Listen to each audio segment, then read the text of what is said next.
Başka bir yol yok mu bize? Biz olmadık, küstüm kadere.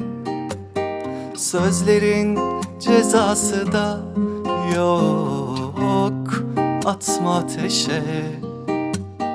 Ne güzel sevmiştin de ben unutamadım de. Ayrılık zormuş, ölümden beter de bir tek gel deme.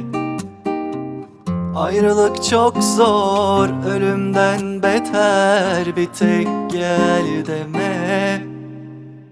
Gel deme, gelemem yanına, kal deme.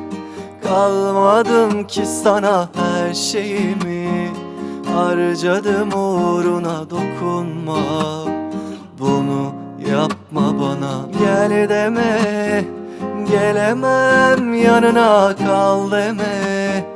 Kalmadım ki sana, her şeyimi harcadım uğruna, dokunma, bunu yapma bana.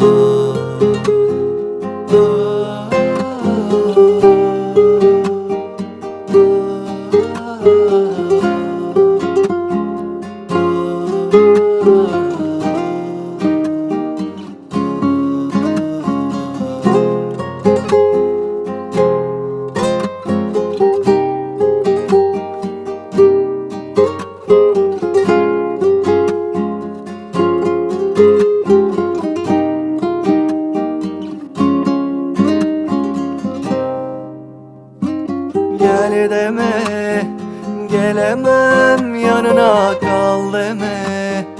Kalmadım ki sana, her şeyimi harcadım uğruna, dokunma, bunu yapma bana. Gel deme.